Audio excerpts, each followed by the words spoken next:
The TasCast Show Daily. It's easy, short, and fun. Enjoy the facts and the stories. Hello. Welcome to the 21st episode of the TasCast Show Daily in the row. I am your host, Tassos Pardalis, and I'm talking about business, veganism, data science, and comedy this podcast. I hope you enjoy, guys. Let's move on with the story of the day. So today I'm recording very late. It's about almost 1 p.m. and the reason is because I just woke up like an hour ago. I couldn't sleep last night. I don't know why. It was one of these nights that you turn in your bed all the time and you cannot sleep no matter what. And pretty much, yeah. But I have to record the episode daily because that's one of my personal goals. And as always, I will ask you to tell me if you have any simple personal goals that you follow every day. But besides that, what do you do when you cannot sleep during the night? Because it doesn't happen often to have this problem. Thank God, because if I had this problem often, then I wouldn't be able to sleep never. But I don't know. I was trying to stop thinking and stuff, but for some reason I couldn't seem to be able to fall asleep. Now I started watching this series though to try and help me to nap my head, and it was like I think it's called Merlin. It's on Netflix, and it's about like a warlord in Camelot, and with Uther and Arthur, blah blah blah. The funny thing I've noticed though is that every time someone kills someone, it's so normal. It's like people don't even feel anything. They don't have this inner battle about killing or anything. They just kill. And then they continue like it's normal. I don't know if that series wants to establish that killing is at the time was very normal, or if they just think that it might not be easy for a young man to start killing people like that. But I don't know. But yeah, it feels very, very normal to kill someone in this series. So that's an interesting story that maybe you'll find interesting as well. Just maybe you watch the series and let me know what you think. It's just Merlin on Netflix. Anyway, guys, I'll move on with the topic of the day.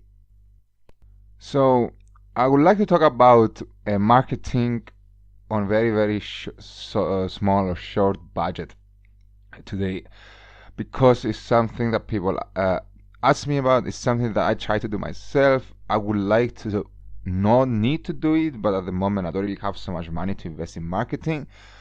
So what I mean by that is that, all right, let's say you start a new business, or let's say you start a new project that you want to take it to the world and market it. What are you going to do if you don't have money to market it? Yeah, if you have, let's say, £50 for this month to spend in marketing, which is nothing, it's peanuts. How are you gonna spend this money?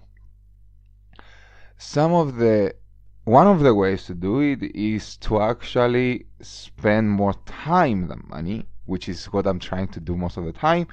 Which, for example, create content like this podcast, or create videos like a vlog on YouTube, or create articles on your blog, and with a landing page that actually answers the question, that provides a solution to the question that your blog post is trying to answer, then for example, that could actually lead to some leads, and then from there you can try and do email marketing. So it's obviously when you create noise online, you don't sell online. You just create noise. You just create some attention. So the point is, can you create content using time more than money in order to create attention, in order to create this trust that people know you and people know who you are and what you're talking about, and that you know what you're talking about and all this stuff. And then can you create a landing page which can actually generate leads? Can you create a question in a content that you created and try to answer this question, and then bring people on your site where this question is going to be answered either by audio or video or a blog post or a combination of the three, that you put time obviously to put together, and then have like a pop-up coming up saying, this is the solution, just sign up here, I will give you the solution for free to this problem, that you're already reading about. Because if you're reading about a problem, that means you're probably interested to solve this problem.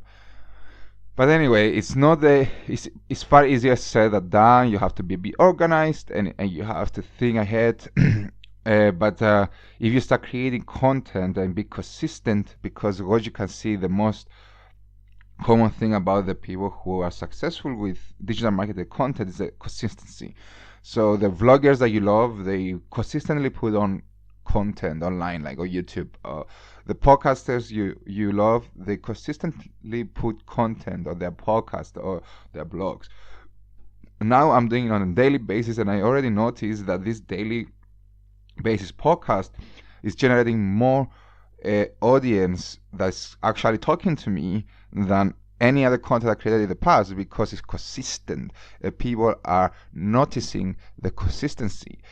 Whether if you're not consistent, if you cannot do it daily or weekly or every second week, but for example, when you start doing something, you just say, all right, I'll post a video every second week, but you do it every second week the same day and people expect it, then you're more likely to win over audience. Of course, I would suggest every second week. I would suggest at least once a week. And I will also suggest that you use all the platforms natively, because what happens with when you don't have budget, you try to save time and money at the same time, but you can save only one. So if you want to save money, try to invest your time as wisely as possible as well. So when it comes to marketing content, try to use every platform in their native manner. For example, you have a YouTube channel, you upload your YouTube video on YouTube, and you try to create an introduction and an ending which suits YouTube. If you want to post the same content on Facebook, upload the video as a native Facebook video, because the algorithms of Facebook not only are going to take down your YouTube link, but also they are going to rank up their Facebook native videos, because that's what they try to promote. Think about this stuff when you prepare content, and create an appropriate language for your Facebook promotion as well, for your Facebook content that goes alongside the video. If it's a blog, on your blog post, you can be more relaxed. If it's the same content but on LinkedIn, maybe you need to just switch the language a bit just to suit the LinkedIn readers, because what happens, the readers might be the same on LinkedIn and Facebook, the same people, but they have different mentality. Think about yourself as a user. If you go on a podcast, you don't really care of the language I use as much as the content, and if it's fun, and if it's sound properly and all this stuff. If you go on Instagram, your psychology is more fun and relaxed, and you are not looking for very professional stuff. But if you go on LinkedIn, you're probably looking for a bit more professionalism, because your mindset and your psychology at the time is more of work and not of entertainment. So think about the psychology of your audience, but that's where the time spending is coming in, That's why I'm saying, okay, if you don't have money, can you spend time? Investing time sometimes is more difficult than actually investing money in order to create proper content and be consistent. But can you do it? For example, for my podcast, I'm using half an hour a day, actually. If I want to... When I have a guest, actually, in the future, I'm going to be spending an hour extra a week or so, maybe 2 hours extra a week on it. I'm actually going to start doing videos for my vlog as well with the podcast. That's going to be not extra time, because I already thought about how I can put it on top without spending too much extra time on it. So think about your time, how you spend it, and trust me, if you can spend your time wisely, you can get the results in order to then have money in order to invest for Facebook ads. And actually, it's better to invest for Facebook ads, for example, which are the cheapest ads at the moment in the market and the cheapest platform for advertising. But when you invest for it, you can invest on remarketing. So people who've already seen your products, who've already seen your content, it's easier probably to convert them into customers in the future. So if you're already consistent, then it should be easier when you invest your money for advertising to get them on board, because they already know you, they already trust you. Anyway, this is running too long, and I want to stop talking here. Maybe it's over 10 minutes. So what I'm saying, guys, is think about your time and money when it comes to marketing. And if you have more time, try to invest it properly. And it's not easy. And if you have money, invest it on something that people already know, that they're familiar with. Now, have a good year, because this is the last episode of 2017 officially. That's fun to say, and it's interesting that we're entering a new year. And I hope you enjoy whatever you have planned for tonight, guys. If I don't know which country you're listening from, but if you're from a country that's actually already 2018, Happy New Year already, guys. If you're in a country in Europe, I hope you enjoy tonight and entertain yourselves nicely and have fun. And I will see you guys next year, tomorrow. As always, have a lovely, blessed day with lots of love, lots of passion and compassion. I will see you guys tomorrow. Have a good day and a happy new year again. Bye bye.